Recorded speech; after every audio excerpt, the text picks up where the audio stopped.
friends, this is Rob, the Sapper gardener, representing Essayons Family Garden. And we're going to do a really quick wet update. If you can't tell, we're recording between the rainfall today. But we had a question by one of our fellow content creators, Brother Dan, over at Dan Permaculture Food Forest.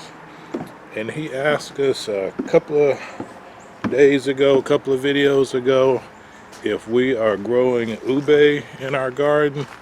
And for anyone not familiar, UBE is a type of root vegetable like a yam, grown in lots of other countries, a lot of Asian countries, the Philippines being one of them, where my wife is from.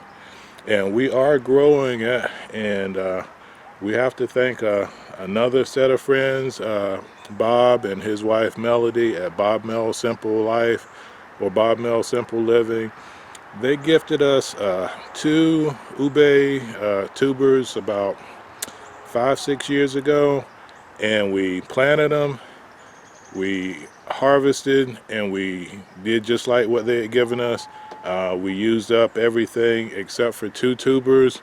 The next year we planted those, we harvested, and that's been working out for us. We don't eat a ton of sweet vegetable desserts, but we do like everything we've made with the UBE. And what I'll do is at the end of this video, I'll show a couple of the desserts that Mrs. SG has made, but it's working out perfectly for us. So I'm going to show you a couple of the plant. Well, I can show you the 3 plants that we have in our garden and how they're doing for us. So let me turn you guys around.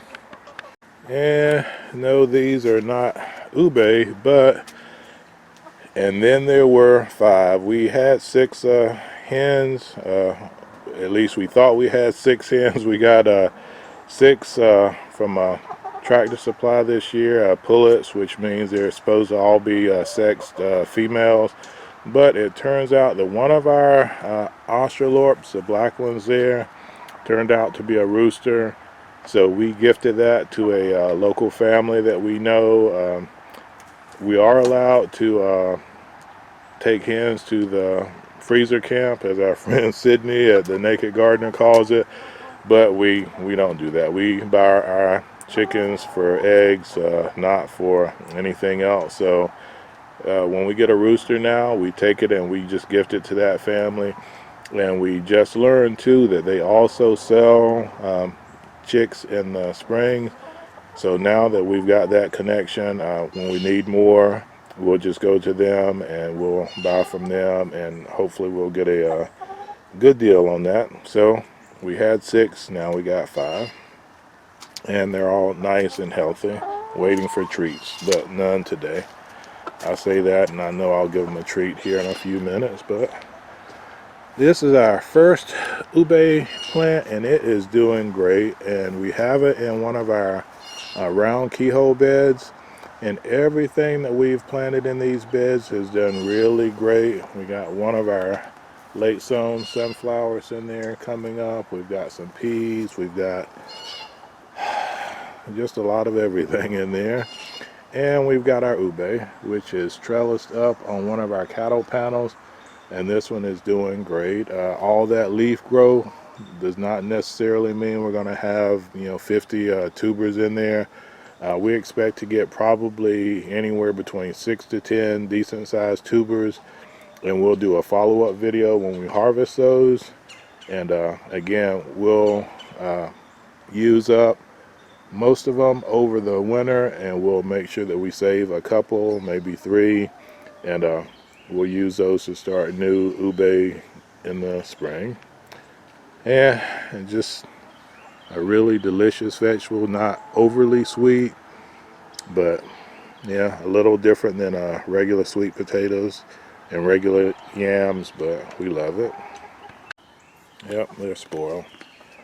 But amidst all these flowers that we have, a really quick update.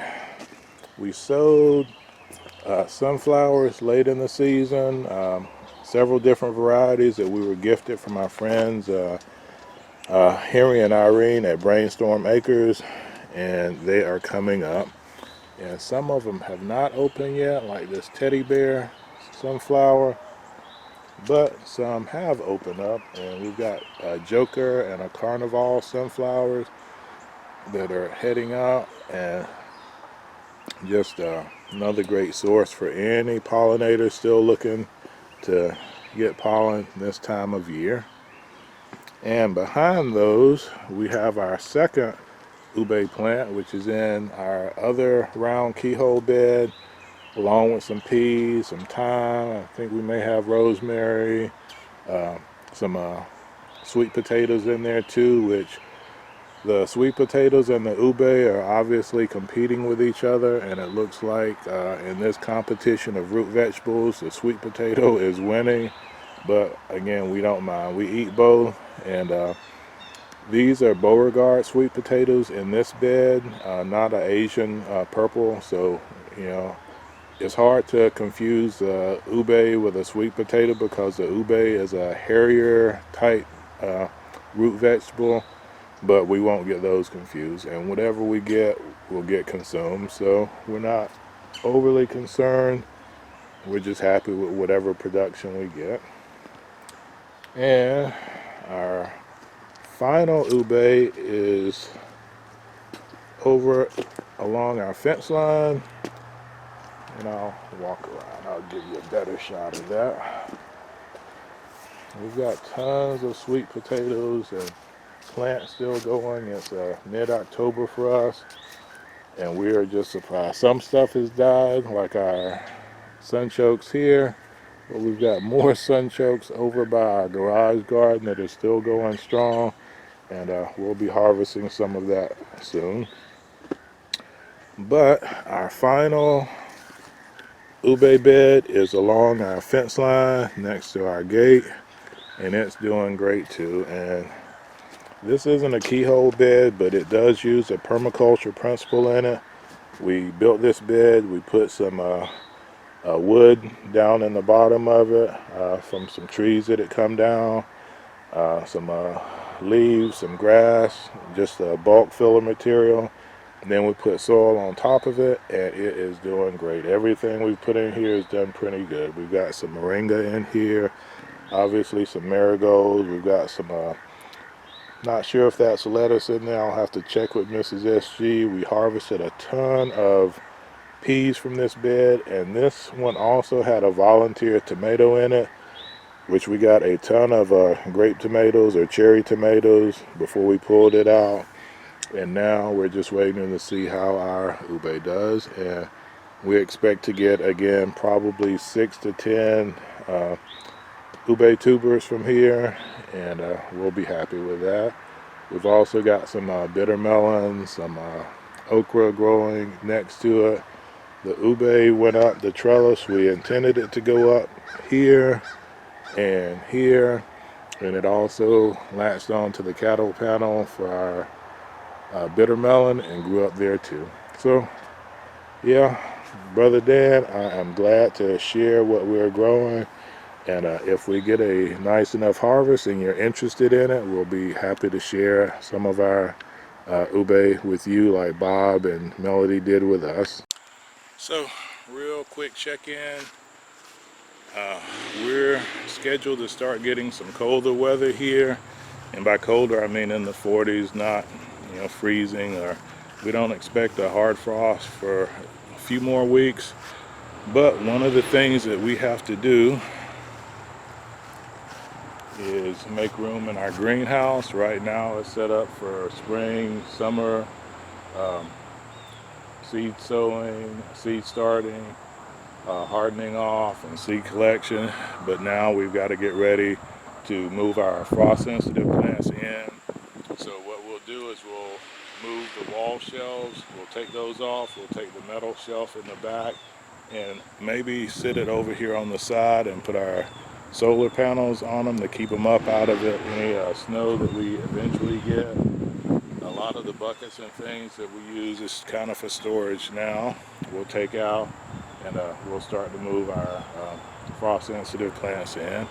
and we don't think we'll be able to fit everything in there. Also need to transfer the heater in. I've got a thermostat that has a heat plug and a cold plug or a fan plug, so that if it gets too hot, the fan will come on. If it gets too cold, the heater will come on.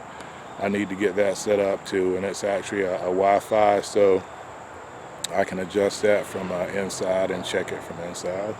But that'll be our next goal, to finish up or to start this weekend, because again, we expect some cooler weather, and we'll get all that done. So, quick check-in from Essayons Family Garden. As always, this is Rob, the Sapper Gardener, saying God bless our great nation America, and God bless you wherever you reside around the world. Take care. Sapper out before it starts raining again. Take care.